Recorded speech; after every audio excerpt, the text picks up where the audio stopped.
A construção da usina hidrelétrica Belo Monte, no estado do Pará, nos dá a oportunidade de conhecer um pouco mais diferentes aspectos da vida e das populações da região do médio rio Xingu, incluindo as antigas ocupações que ocorreram.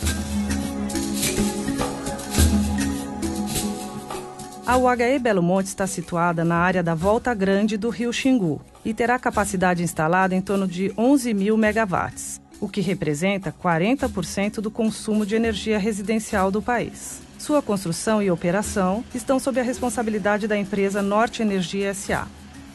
As obras se concentram em Vitória do Xingu e Altamira, abrangendo também os municípios de Anapu, Senador José Porfírio e Brasil Novo. Então, nosso objetivo é exatamente ver se a gente consegue encontrar provas da ocupação por essas populações antigas aqui da região de Xingu.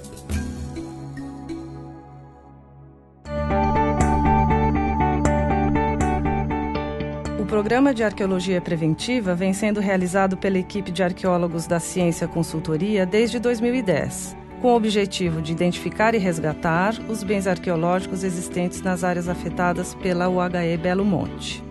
O estudo e a preservação dos bens arqueológicos é uma exigência legal para o licenciamento ambiental de empreendimentos que podem, potencialmente, interferir no patrimônio arqueológico de uma região.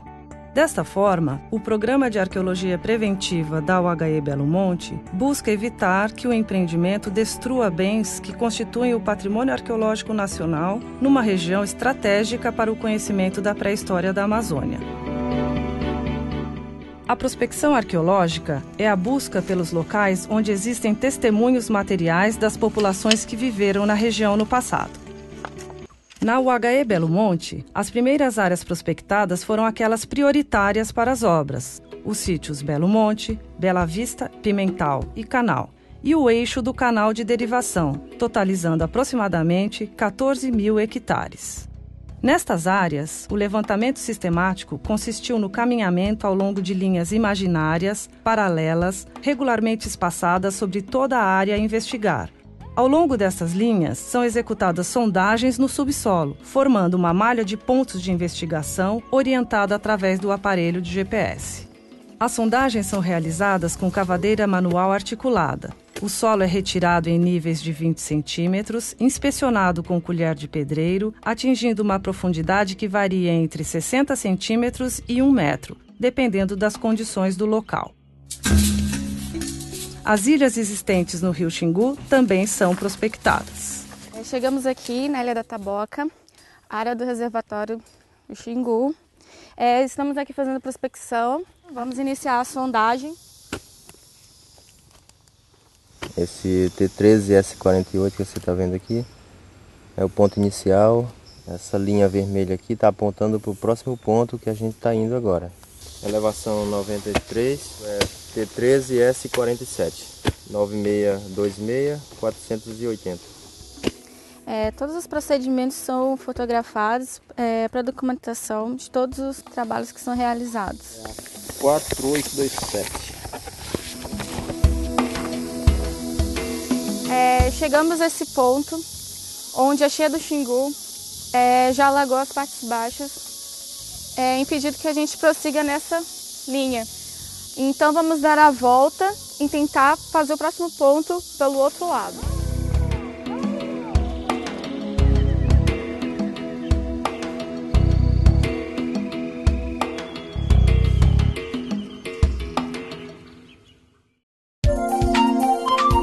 Quando são identificados materiais arqueológicos, verifica-se a área de dispersão desses vestígios através da execução de outras sondagens. Os sítios arqueológicos identificados são preparados para os trabalhos de resgate com a demarcação de unidades de escavação, que são regularmente espalhadas por toda a área do sítio, com o auxílio de uma equipe de topografia.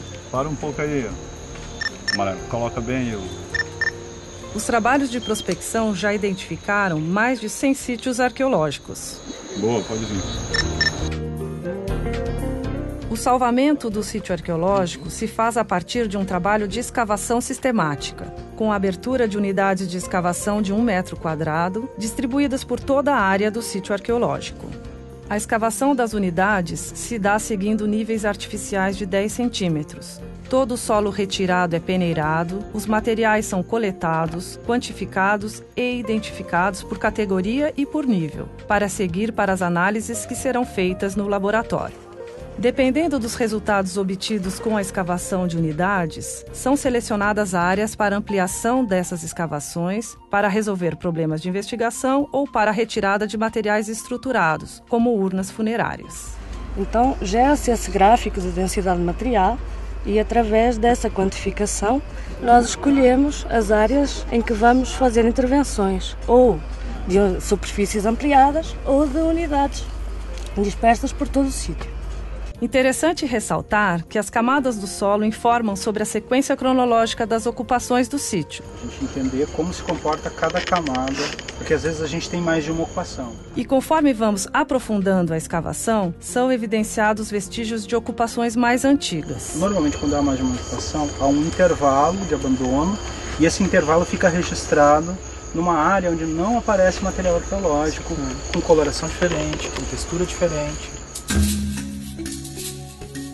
A maior parte dos sítios arqueológicos identificados na área da UHE Belo Monte são testemunhos da ocupação da região por grupos indígenas que praticavam a agricultura e também a caça, a pesca e a coleta.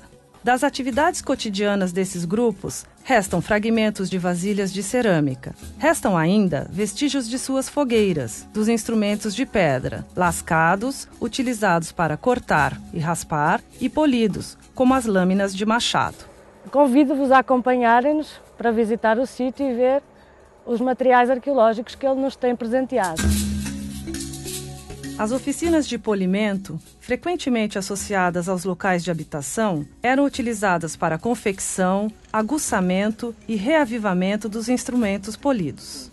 Este é um sítio que tem uma oficina lítica e nós estamos aqui perante alguns polidores. Temos um bem aqui.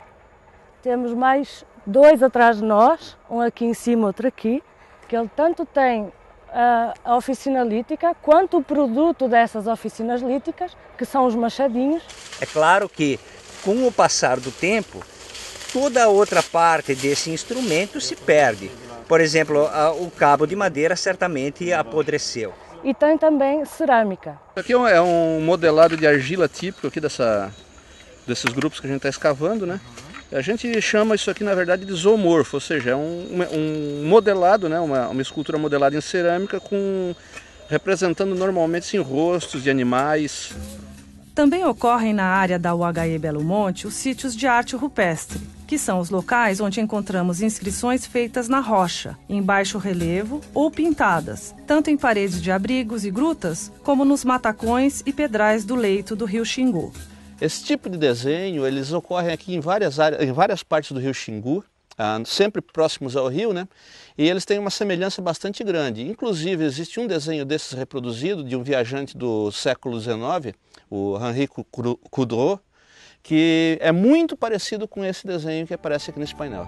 Caso seja necessário, os arqueólogos fazem o acompanhamento das atividades de supressão vegetal e terraplenagem. Neste momento do monitoramento arqueológico, ainda podem ser recuperadas informações significativas para a compreensão dos modos de vida dos grupos que deixaram apenas seus testemunhos materiais.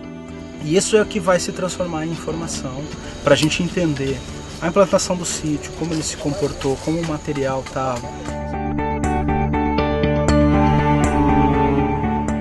Os funcionários envolvidos na construção da UHE Belo Monte são informados sobre a presença de sítios arqueológicos, as atividades dos arqueólogos na área das obras e sobre o rico patrimônio cultural e arqueológico existente na região.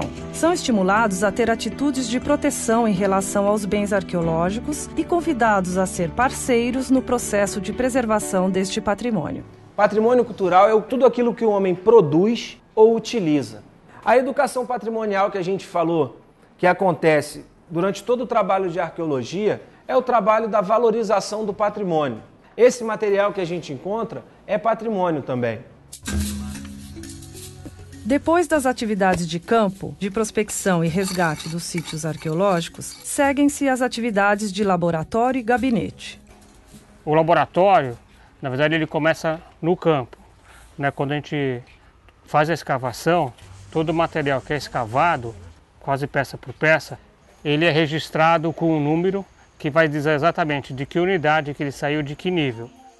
Os materiais coletados são enviados para o laboratório, onde passarão pelos processos de curadoria, análise e interpretação. Essa história toda está registrada e vai fazer parte de um grande banco de dados que vai ser a base para a gente poder fazer nossos estudos realmente ditos, que é a produção do conhecimento arqueológico. O conhecimento arqueológico gerado com esses estudos contribuem para a história de ocupação dessa região. Eles não servem apenas a arqueólogos e historiadores, mas possuem uma grande importância simbólica e de identidade para os grupos sociais dessa região e de todo o Brasil.